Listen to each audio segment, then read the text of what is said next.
Welcome to our book spoiler portion of the podcast. We're going to start off with really no spoilers for the final two books because my co-host Catfish is here. He has read the first book. Catfish and I are going to have a brief discussion about some of the changes this episode did to the book series.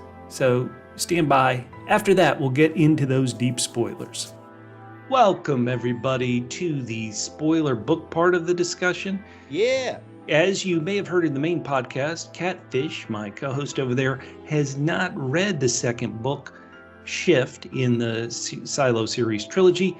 Bernard definitely dies at the end of the first book. Are you happy that they may keep Bernard around? I don't want to beat a dead horse because I really did beat it earlier, but I loved the difference in Bernard's motivations. Mm-hmm.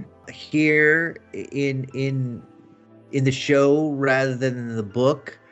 I was very down on kind of buying Lucas's and Juliette's relationship in the book, and so I really liked what they did with Lucas here. See, Catfish, I'm just gonna say I'm not gonna disagree. That's your opinion. There's a you can disagree. Well, I do disagree. I love Juliette and Lucas's relationships in the book, and I love Lucas in the book. I will give you this. The show made a trade-off from the books, and that trade-off was there was a great. I didn't buy their relationship. They're caring for each other, but their interactions in the book were exciting. Yes. And great between the two silos. So exactly right. That was fabulous. I completely agree with that part of it. And so they gave that up in the show in order. So instead of making about that really it's about Bernard and Lucas and Juliette, it's about a whole bunch more people. So that's true. So while I love that stuff with Lucas and her in the book, I think it was a smart move to bring in so many more people and made us care about so much more. In the books, the character of Knox is really a paper thin character, and he dies pretty quick in the rebellion. They've also saved Knox. Shirley had a husband who died in the rebellion, which they're trying to, in the book, it's trying to give you some emotion. They cut Shirley's husband. Certainly, I could think even Walker in the book, who is they gender flipped on the show. I don't think that really matters. But Walker in the book didn't have this type of relationship with Carla in the show. So they certainly made a lot of changes. Are there any changes that you thought especially worked? Like, I think at the very least, keeping Knox around, I'm still not sure he's a very deep character, but that actor has a lot of charisma. I think that probably works pretty well compared to the book. I think all the characters, like you said, it's so focused in the book. The fact that even if they're not, radiating too much, the fact that Shirley's on so much, you grow attachment to these actors and their portrayal. I think that does really work.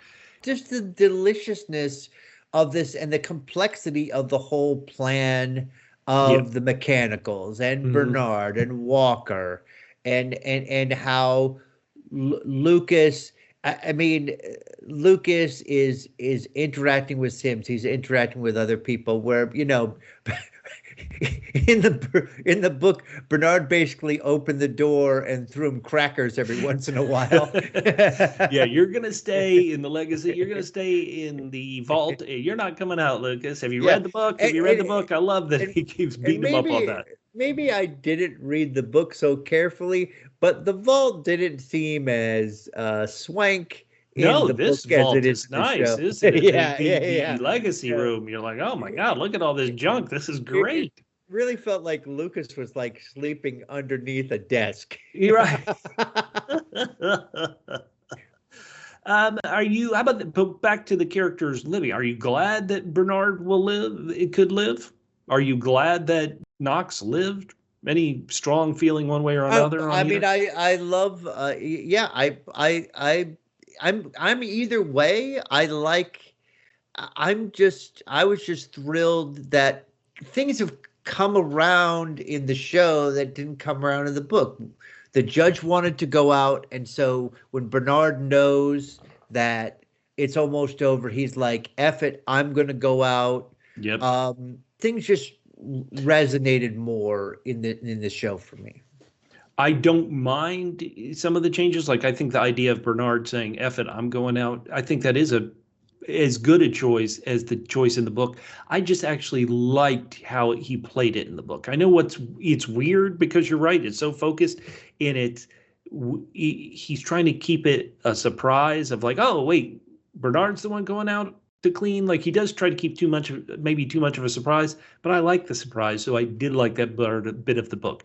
How about, you haven't read the future books, but any thoughts on Dr. Nichols, Juliette's dad, who's still living in the books? He disappears from the books. Like, once Juliette goes out to clean, I'm not sure he ever appears on a page again, as an active character. But any thoughts on them killing Dr. Nichols and keeping him alive all this time just to kill him in the end? Any thoughts on that? This is one of the things that I recognize is a stupid picadillo of mine. Let's hear it. And I kind of alluded to it gently in the main thing. Juliette and her father have as much or even less interaction in the books than they do in the show. And the very end of the first book, she comes back and she's like, I'm going to go see my dad. And that's the effing end of the book. And I'm like, is that supposed to mean anything to me? These people don't give a crap about each other. Like, that was some big, I care right. now No, about the people. idea is that she is opening herself up. Like, the show, once again, I think there are positive things the show did do in both seasons. And one of the positive things it did is it really went deeper into the death of Juliette's mother and the death of Juliette's brother than the book does. True. And so, than the book does, certainly in the first book. So I think that made a lot of sense. That is like the last sentence of the book. Just like, it is. Juliette's going to go, decides to see her father, and you're like, womp womp. It was an amazing thing. He started writing this thing, and then people started flocking to it. This was like something he posted up. Yep. So this is amazing. So you know what? It's no slam for me to say that, like, as far as the end of this book, and again, it's a serialized thing, so it's like, it's no slam to say, in my opinion, that the show handled the end of this a lot better than the book did. There's reasons why the characters aren't as fleshed out in the books, and so it's not a slam on the books. It's just that I think that, like, they have done a great job to flesh out the world. Totally true. All right, Catfish, anything else you want to say about the books compared to the show? Because I'm going to have to say goodbye to you so we can get to the thing that people really want. All right. Hardcore deep spoilers. All right, we'll get to the deep spoiling. So, all right, jump away if you haven't read those final two books, if you don't want to be spoiled, because these will be big spoilers. The show, I think I've been consistent over the two seasons. The show is a good show to very good show. I think they mess up the narrative and make it messy compared to the books, where the book is a more streamlined narrative. That's been my consistent gripe through the first two seasons. But this ending is a big reset. And in many ways, it could reset them to have a cleaner, more streamlined narrative in these upcoming seasons. Certainly the final scene hopefully hints at that. Your book readers, what did you think of that final flash backward scene at the end of episode 10? This actor is Ashley Zuckerman, playing the congressman as he's listed in the subtitles and referred to from the Fighting 15th. Does this actor look as you would imagine the character? To me, he does. He looks, kind of like an everyman, which is what I believe the character in the book is supposed to represent. I love Jessica Henwick, but as we're going to get to later, I'm also possibly very worried about what her character is going to go through, depending on how close to the book the show goes. I loved that scene at the end of the season finale of season 2 with the congressman and Helen there in the restaurant. I loved it. And yet, to be completely honest, there's something about the way this show doesn't like to stay in high tense scenes for very long at all. I'm almost torn that they picked such a humdrum, no tension at all scene for the flashback, for the flash hundreds of years backwards to before the silos. And I kind of wish they had picked maybe a more dramatic thing. In my own head, I always imagine that somebody where you think they're in a actual silo from our current time, but then the person walks out of the silo and reveals, hey, it's modern day. There's a bunch of people outside building and constructing them. To me, that would be a real dramatic punch in the gut. Instead, it's this really does feel like you were watching a different show. Did you guys like it? Go down in the comments and let me know. Now, just more honest talk from me all this time, even in the spoiler portions of the podcast. I've always been saying, the toxins outside, the toxins outside. If you've read the books, you know these aren't really toxins. Do you consider nanotech, nanogas, nanobots, do you consider them toxins, or are they something worse that are attacking and killing everything? On the main part of the podcast, I mentioned that Shift was my least favorite of the 3 books. Now, I said that, I want to point out that if you look at my GoodReads account, and my GoodReads is like all my social media handles, it's Fitten Trim, FITTENTRIM. For Shift, I gave 4 stars out of 5. This was the review I wrote up way back in 2016. I said, Shift is not as great as Wool, but it's still an important piece of the puzzle. The characters in Shift, and I mean these characters set in the past, aren't as well-rounded or interesting as I found the characters in Wool. I really appreciate that the answers in Shift to the mysteries are very logical, yet perhaps not as fun as the crazy nutty twists that I expected might have been. Still, I love the world and I'm ready to read Dust. So that was my review of the second book in this 3-book series. And because it feels like season 3 is definitely going to pull some of Dust, or at the very least be inspired by a bit of Dust, here's my review of that. I gave 5 stars to Wool out of 5, only 4 stars to Shift, and I did give 4 stars to Dust as well, but this is what I wrote back in 2016. I burned through this book and enjoyed it more than Shift. As others have pointed out, some of the story threads are never followed up on and left unanswered. However, the plot pulls the reader forward. And if you loved Wool, you won't be able to put down this ender to the series.